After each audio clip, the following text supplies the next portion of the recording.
Dashi.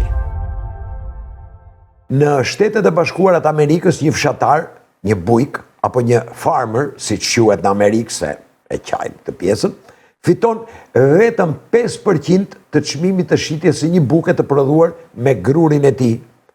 Ndërsa një grup muzikor apo këngëtar në hapat e para nga kontrata muzikore me Music Corporation of America fiton të paktën 7% nga të ardhurat e shitjeve të diskeve të tij.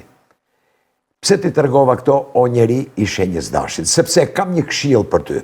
Të këshilloj që duke filluar që sot të kërkosh një përqindje më të lartë për çka do të bësh gjatë vitit 2026, pra gjatë këtij viti që jemi në vazhdim.